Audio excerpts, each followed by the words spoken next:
Hello friends, तो कैसे हैं आप सब। आई होप आप लोग बहुत अच्छे होंगे और आपकी पढ़ाई भी बहुत अच्छी चल रही होगी। तो हमारी आज दिन की शुरुआत हो रही है टू डू लिस्ट बनाने से। तो मैं आजकल थोड़ा सा ये नया रूटीन जो रहा है कि मैं आजकल टू डू लिस्ट बनाने की कोशिश कर रही हूँ। उतनी मेरी प्रोडक्टिविटी नहीं आ रही थी डेली की डेली, तो बस उसीलिए मैंने स्टार्ट किया है ये वाला रूटीन। देखते कब तक ये कंटिन्यू रहता है मेरा ऐसा। तो उसके बाद फिर मैंने टाइम, स्पीड और डिस्टेंस का जो टॉपिक मैं कर रही थी कल, उसका मैंने रिवीजन किया था। तो रिवीजन बहुत ज़्यादा ज़रूरी है, ठीक है। तो अब मेरा ये कंप्लीट हो चुका है सिंपल इंटरेस्ट, तो मैं उसका ही रिवीजन कर रही थी।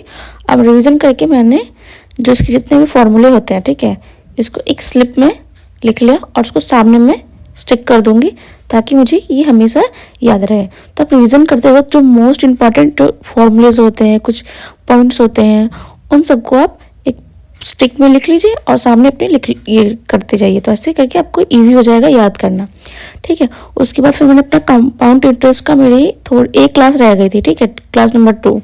तो मैं उसी को कंप्लीट कर रही थी क्योंकि मैं एक साथ पूरा बर्डन लेके नहीं चल रही हूँ और 45 जो सीरीज़ है उसको धीरे धीरे कंप्लीट कर रही हूँ। ये नहीं कि मैंने एक दिन उठाया और सबको देख डाला या 5 वीडियो एक साथ देख रही हूँ, नहीं, मैं डेली 1 वीडियो या 2 वीडियो देखती हूँ, उससे ज़्यादा नहीं देखती हूँ।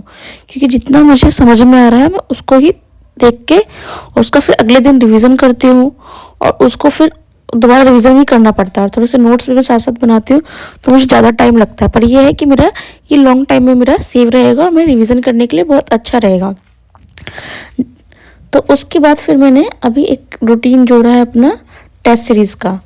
तो मैं सोच रही थी कि हम अपना सिलेबस तो कंप्लीट कर ही रहे हैं, तो मेरा भी 50% चलो मान लिया हमने सिलेबस कंप्लीट हो गया है। पर वही है कि अभी मेरा मैथ्स का भी बाकी है, रीजनिंग तो ऑलमोस्ट है, थोड़ा बहुत कुछ टॉपिक्स जो मुझे हार्ड लग रहे हैं, जैसे डायरेक्शन टॉपिक मुझे बहुत हार्ड लगता है, तो वो रह गया है। मैथ्स तो भी मेरा मतलब अभी भी बहुत ज़्यादा टॉपिक्स रह गए हैं, तो वो साथ साथ करते चलेंगे। तो अभी मैं थोड़ा सा ध्यान ना उस पर दे रही हूँ, जो लैंग्वेज पेपर है उसको भी देना चाह रही हूँ, क्योंकि भाई किस तरह से क्वेश्चन आता है, क्योंकि वो क्वालिफाइंग तो है पर अगर हार्ड आया क्योंकि उसमें, तो फिर हम अगर उसमें फेल हो गए तो हमारा जो मैथ और जीके की जो मेहनत है वो बर्बाद चला जाएगा। तो मैं उसके साथ अपना प्रैक्टिस पे भी ध्यान दे रही हूँ कि अगर मैं पढ़ रही हूँ तो आपको टेस्ट सीरीज के माध्यम से आप चेक कर सकते हैं कि आप कहाँ डायरेक्शन में जा रहे हैं, कितने मार्क्स बन रहे हैं। तो मैं बस वही आजकल देख रही थी। जैसे कि आप देख रहे हैं कि रीजनिंग, तो रीजनिंग में मैंने ये लगाया था, तो बहुत मेरे ना जो निष्कर्ष वाले क्वेश्चन थे ना वो बहुत ज़्यादा गलत हुए थे। तो वही कि मुझे निष्कर्ष पे अपना थोड़े से जो क्वेश्चन होते हैं वो मुझे करने पड़ेंगे। तो वही आपको टेस्ट सीरीज जो लगाना है वो आपको प्रैक्टिस करना होता है टेस्ट सीरीज के माध्यम से। उसके बाद लगाने के बाद आपको उसको एनालाइज करना है कि आपने कौन सा टॉपिक हार्ड है या आपसे नहीं बन रहा है, या उस टॉपिक के अंदर जो सब टॉपिक है वो आपसे नहीं बन रहा है, ठीक है। उसके बाद जो थर्ड स्टेप होता है उसका रिवीजन। ये नहीं कि आपने भाई प्रैक्टिस कर ली, उससे एनालाइज भी कर लिया, पर आप उसका थर्ड साइकिल ही कंप्लीट ना करो तो तभी भी अनकम्प्लीट हो जाएगा, वो टेस्ट सीरीज लगाने का कोई फ़ायदा नहीं होगा, ठीक है।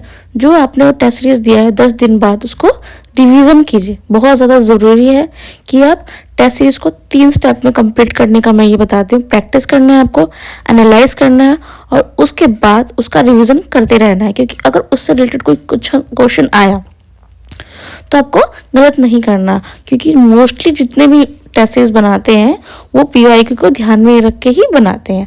जैसे कि ये मैंने एक बनाया है अपना, ये मेरा लैंग्वेज पेपर का है, तो मैंने फर्स्ट और 2 लगा चुकी हूँ। तो उसके बाद फिर मैंने इसलिए थर्ड से स्टार्ट किया है। तो हिंदी का पहले मैंने देखा, जैसे कि मेरे हाथ कितने ब्लू ब्लू हो गए थे, तो मैं वही दिखा रही थी आपको कि ये फैल रहा था इंक इस पेपर पे। तो वही कि सही, फिर मैंने गलत बनाया, फिर एक अंक का बनाया कि कितने मेरे मार्क्स आए। उसी तरह मैंने ये जीके का बनाया है, ठीक है, और मैथ्स का एक ही में बनाया था। तो इसमें ये थोड़ा सा मैसअप हो गया था, पर मैंने सोचा चलो कौन दोबारा बनाएगा, तो आलस कर दिया। पर मैंने इसको देख रहे हैं, जैसे कि मैंने डेट लिख दिया कि मैं कब अटैम्प्ट करूँगी, फिर मैथ्स में मैंने कितने मार्क्स आए, फिर कितने हिंदी रीजनिंग में आए। बस मैं ऐसे ही करके अपना एनालाइज करने वाली हूँ कि कहाँ मेरा स्कोर